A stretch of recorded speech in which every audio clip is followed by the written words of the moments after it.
Bonjour, bonsoir à tous. J'espère que vous allez tous bien. Bienvenue sur Contrôle Pass. On va débriefer à chaud rapidement le match du PSG face à Arsenal, demi-finale de Ligue des Champions. Pour ce faire, je reçois Augustin. Augustin, comment vas-tu? Ah, je vais bien, en tout cas, content d'avoir suivi ces deux demi-finales, surtout encore ce soir. Et voilà, ça promet en tout cas pour la finale. D'accord, donc on va revenir rapidement déjà sur ce match-là.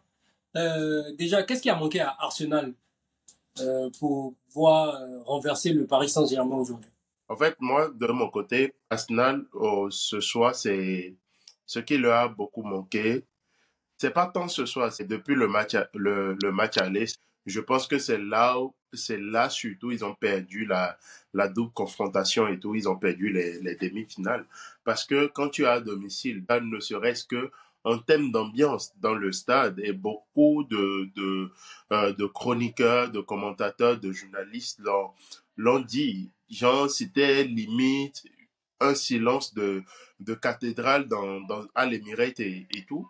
Donc ce match aller là, ne serait-ce que du point de vue des supporters, ils n'ont pas vraiment, on n'a pas senti que Arsenal était réellement en demi-finale. Quand ton équipe est en demi-finale en tant que supporter dans un stade, au fait, vous devez être chaud bouillant. Maintenant, pour revenir sur le terrain, je pense que ce qui a surtout manqué à Arsenal, c'est qu'ils n'ont pas été vraiment tranchants et concrétiser leurs occasions dans le temps faible. Les temps faibles d'Arsenal ont été les temps forts plutôt dans leur temps fort et tout. Oui, ils ont eu des temps forts, mais ces temps forts ne sont pas assez forts. Je ne sais pas comment le dire plus que ça. En Ces fait, temps c'est pas forts, concrétisé par un but, c'est ça? voilà, ils n'arrivent pas à concrétiser ces différentes situations, ces temps forts-là et tout. Les temps forts, le PSG leur a laissé le ballon, mais ils n'étaient pas vraiment en, dans l'entreprise des différentes actions. Dans l'entreprise des idées, on les sentait vraiment limitées. Est-ce que ça s'explique aussi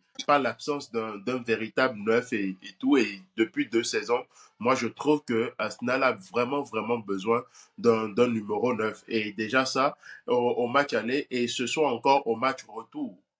Oui, ils entrent parfaitement dans le match en question. Les 15 premières minutes, ils essayent de pouvoir pousser et tout. De montrer Mais la ça couleur. manque, Mhm. oui, toujours ça. Dans le temps fort, au fait, ça manque toujours cette concrétisation, de pouvoir concrétiser ce temps fort. Quand tu as une équipe comme ça, tu es obligé, surtout en Ligue des Champions, c'est aussi ta capacité, au fait, dans tes temps forts, à concrétiser, à marquer, à mettre l'adversaire vraiment dos au mur. Et c'est ça les détails de la Ligue des Champions aujourd'hui, au fait. Et c'est surtout ça qui a manqué à Arsenal. D'accord. On avait dit que le retour de Thomas Partey allait apporter un peu plus de- bon, disons en quelque sorte d'équilibre à cette équipe d'Arsenal-là et qu'on allait voir un Rice un peu plus dans sa zone de vérité, c'est-à-dire pouvant se projeter aussi.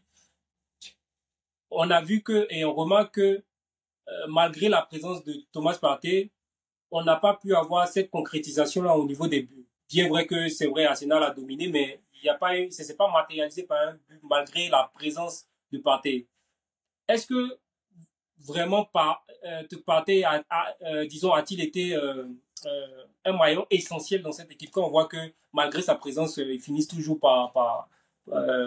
disons, par perdre ce match. En fait, Pate a tenu son rôle ce soir. Pate a fait ce qu'il faut ce soir. Mais ceux qui étaient autour de Pate n'ont pas fait ce qu'il faut.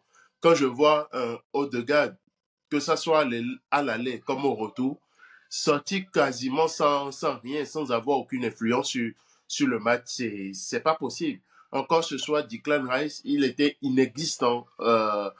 Que ce soit dans la projection, apporter le surnombre dans la surface de réparation, en fait, bah, Declan Rice n'a pas du tout existé. Thomas Partey a fait ce qu'il fallait faire. Il a su couper les transitions rapides du PSG. Il a su aider sa défense dans des moments assez compliqués. Quand il fallait faire les premières relances, c'est lui, c'est ça. ça revenait à lui de pouvoir le faire et tout. Et il a assumé ce rôle-là pleinement. Les touches longues, il les a répétées à plusieurs reprises. Mais ses partenaires, que ce soit dans la surface de réparation, ne se sont jamais arrivés à prendre le dessus sur tout le monde et tout. Et c'est vraiment dommage. Parce que Thomas Partey, l'équilibre qu'il a apporté ce soir, si le PSG n'a pas pu procéder en transition comme il faut, c'est parce que il y a un monsieur qui est Thomas Partey qui était là pour pouvoir couper bien évidemment ces différentes transitions. Mais après, à côté, non, je suis désolé, quand je vois un Martinelli et tout, moi je me pose la question comment il a pu avoir la nationalité brésilienne et tout ça. Franchement, ne pas passer en un contre un pendant une heure de jeu, je sais pas. Et je l'ai dit lors la vidéo qui n'est jamais sortie et tout.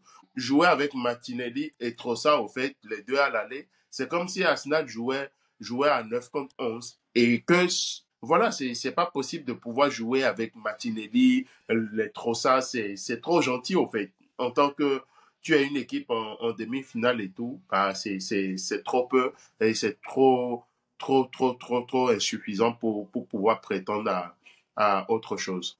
D'accord, d'accord. Et par rapport à cette équipe du PSG qui a fait ses classes pendant cette saison crescendo et aujourd'hui qui arrive à avoir son ticket en finale, comment tu l'as trouvé ce soir?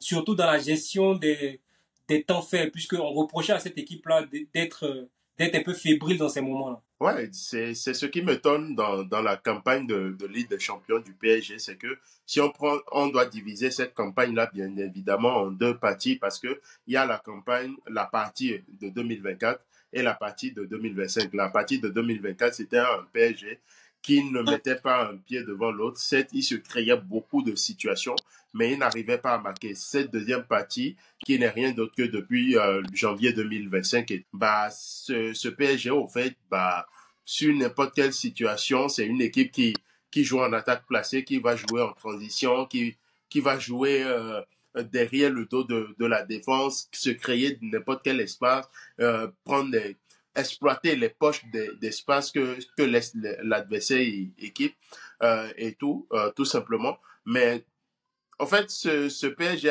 a su faire ses classes dans le sens où c'est devenu une équipe très agressive. Une équipe très agressive, quand je le dis, c'est pas seulement à la perte de balles, mais aussi avec le ballon. On sent que cette équipe-là, au fait, veut faire mal à son adversaire. S'il faut abattre l'adversaire, il faut l'abattre, au fait. Et c'est là, il y a eu une progression énorme de la part du PSG.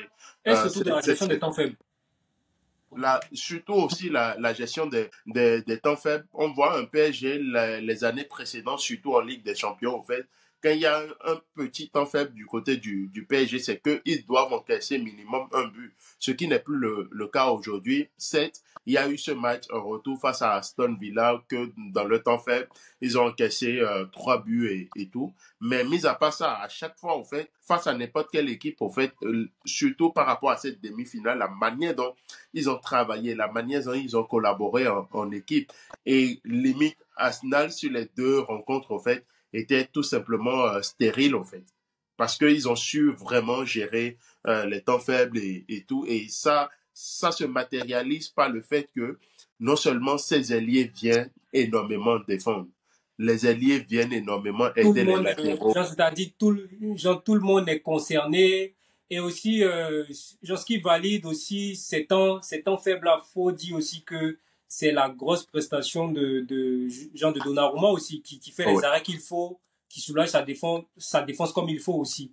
En tout ouais. cas, vraiment, belle équipe genre du PSG qui sent ses stars Tu, d'avant, ont pu créer le tu groupe me permets de dire et un truc. puis, oui, vas-y. Jusqu'à présent, toutes les équipes qui sont allées en finale de Ligue des Champions depuis 2020, il n'y avait pas Kylian Mbappé dans ces différentes équipes et tout. Tu vas encore Euh, recommencer.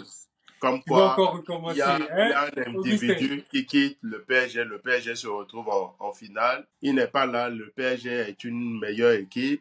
Il n'est pas là, le PSG a un meilleur collectif. Il n'est pas là, le PSG est l'une des meilleures équipes, Pourquoi tu ne dis pas que depuis Neymar n'est pas 2024. là, le PSG se porte bien? Messi Donc, n'est pas là, le PSG se porte bien. c'est Hein? Bah, Parce que on est obligé. eux aussi, ils refusaient de courir. Ce soir, on est obligé de faire la corrélation plutôt, de pouvoir établir le lien tout simplement. Parce que Ah, en fait, quand tu on veux entend établir un lien certaines qui t'arrange. personnes, C'est quand on ça entend aussi, tu veux certaines établir un lien personnes, qui c'est un peu t'arrange. comme si il faut mettre, comment il s'appelle, Mbappé dans les meilleures dispositions. C'est lui qui doit déclencher les matchs, c'est lui qui doit décider des matchs et tout. Quand moi je m'assois devant ma télévision, c'est pas ce que je vois. Et ce soir encore, le PSG n'a pas eu besoin de Kylian Mbappé. On Ils ont parle de joué la collectif. prestation du PSG, on parle pas de Mbappé. Pourquoi autant je sais pas moi, hein? Non, On parle du c'est pas une PSG, on parle question pas de de Mbappé. haine. Mbappé au Real Madrid, gars. J'énumère les faits. Ah, comme quoi Mbappé au Real Madrid. Le Real Madrid est éliminé en quart de finale. Ah, Ok, ok. bon, je te laisse avec tes paroles, il n'y a pas de souci. Bon, ok, on aura une finale Inter-PSG. Toi, comment tu vois cette configuration-là? Comment ça va se jouer? Est-ce qu'on aura sensiblement un Inter-Barça parce que on sait que le Barça et le PSG, c'est sensiblement la même manière de jouer. Je dis sensiblement. Donc, est-ce que ça sera le PSG va plus porter le ballon et on verra un Inter qui dans sa ruse habituelle, va essayer de jouer, comme on appelle les transitions rapides, très, très fines qu'ils ont l'habitude de faire. En fait, cette finale, c'est aussi une sorte de miroir. D'un côté, c'est l'équipe la plus jeune de la compétition face à l'équipe la plus âgée de la compétition. Et ce que je suis en train de dire, si cette finale-là, ça tire en longueur, par exemple, je pense que l'Inter va beaucoup souffrir de ça, parce que le PSG, ils ont quand même beaucoup de jeunes joueurs, beaucoup de vivacité. Et hier encore, on a vu quand même l'Inter, malgré leur victoire, au fait, ils ont énormément souffert dans les dernières minutes et tout. Ils étaient cramés, tu voyais des défenseurs qui étaient cramés à l'image de Dimaco, qui étaient fatigués. Il n'a même pas tenu 1 heure et tout. Et pareil pour cet Achebi va marquer par la suite. Pareil pour le milieu de terrain et tout. Et les milieux de terrain du PSG, à savoir Vitinha, Joao Neves ou Fabien Ruiz plutôt, c'est des gars qui harcèlent énormément, Ils sont petits de taille, certes, Bien mais sûr, pour aborder dans ton sens, c'est pas pour te couper, mais pour aborder dans ton sens, il y a aussi un facteur qui sera pris en compte, le fait que le PSG soit déchargé du championnat, parce qu'ils l'ont déjà remporté, que eux aussi, derrière l'Inter, ils sont en train de courir derrière le Scudetto. Donc, c'est ça, exactement. ça sera vraiment compliqué en matière de débauche d'énergie physique. En tout cas, ça sera un peu ça. Après, on pourra revenir sur la finale si les gens sont d'accord. On pourra faire un avant-match Bien sûr. avant cette finale-là et tout si les abonnés sont OK avec. En tout cas, les abonnés, n'hésitez pas à commenter, à partager, à nous donner de la force et aussi à donner votre avis par rapport à cette rencontre qui a, qui a, qui a opposé le PSG et les Gunners. En tout cas, Anissé, je dis Anissé, Augustin, merci beaucoup pour ta contribution. Je t'en prie.